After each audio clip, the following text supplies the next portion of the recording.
Hi friend, स्वागत करते हैं हम नासिर सर के साथ यूट्यूब चैनल में। फ्रेंड, आज हम आप लोग को अंग्रेजी सीखने वाला एक वीडियो लेके आए हुए हैं। बहुत सारे ऐसे स्टूडेंट हैं जिनका सपना होता है कि हम अंग्रेजी में बात करें और वो कोशिश भी करते हैं, लेकिन वो उनको सही तरह से गाइडलाइंस नहीं मिलता है, जिसके कारण वो अंग्रेजी में बात नहीं कर पाते हैं।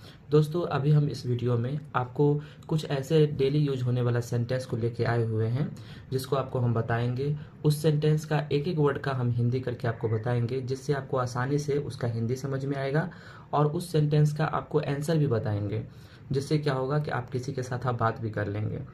जैसे स्टार्ट करते हैं।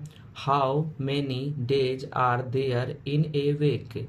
हाउ मेनी डेज, हाउ का अर्थ होता है कितना, मेनी डेज मतलब कितना दिन होता है, आर का अर्थ होता है there in a week, week का अर्थ होता है सप्ताह, यानी एक सप्ताह में कितने दिन होते हैं।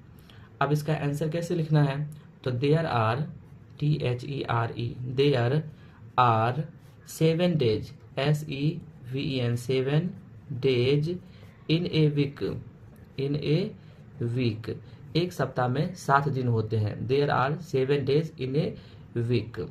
ठीक है। नेक्स्ट है how many weeks are there in a year.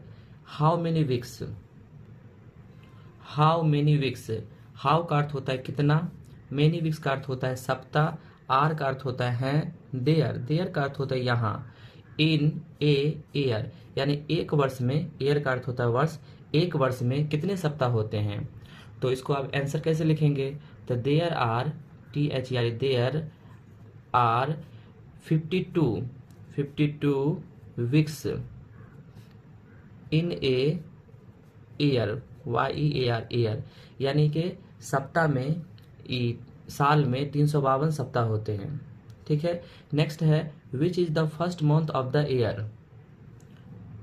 Which का अर्थ होता है कौन सा, इज का अर्थ होता है द फर्स्ट, फर्स्ट का अर्थ होता है पहला, मंथ का अर्थ होता है महीना, ऑफ का, ईयर का अर्थ होता है साल, यानी साल का पहला महीना कौन होता है।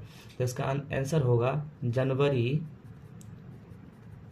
जनवरी is the first month, FIRST, first month of the year, of the year, YEAR, year, यानी जनवरी साल का पहला महीना होता है। आप लोग जनवरी फरवरी पढ़ते होंगे तो जनवरी से ये स्टार्ट होता है और जनवरी साल का पहला महीना होता है।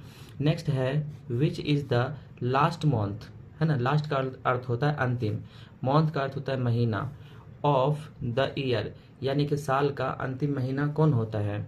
तो फ्रेंड, आप लोग जानते होंगे दिसंबर। ठीक है।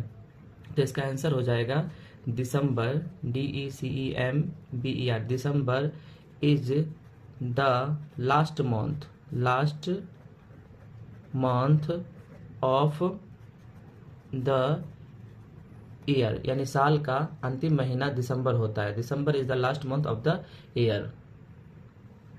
नेक्स्ट है where does the sunrise. Where का अर्थ होता है कहाँ या किधर, डज, अब दोस्तों डू डज, डज का अर्थ होता है होना, सनराइज, सनराइज का अर्थ होता है सूर्योदय। ठीक है।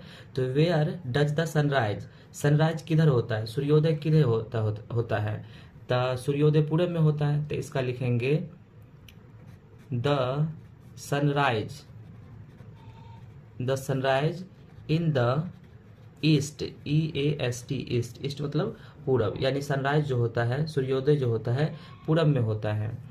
नेक्स्ट है वेयर डज द सनसेट, यानी सनसेट यानी कि सूर्यास्त कब होता है, किधर होता है, द सनसेट, सनसेट यानी सूर्यास्त किधर होता है। तो लिखेंगे the sunset, sunsets in the west, in the west यानी कि सूर्यास्त पश्चिम में होता है। तो फ्रेंड, अभी हम इस वीडियो में आपको अंग्रेजी का हिंदी करके आपको बताएं, आप आसानी से अंग्रेजी का हिंदी समझ गए होंगे। यदि आप हमारे चैनल पर पहली बार आए हैं तो चैनल को सब्सक्राइब करें, क्योंकि हम इसी प्रकार का आपको अंग्रेजी सीखने वाला वीडियो लेके आते रहते हैं।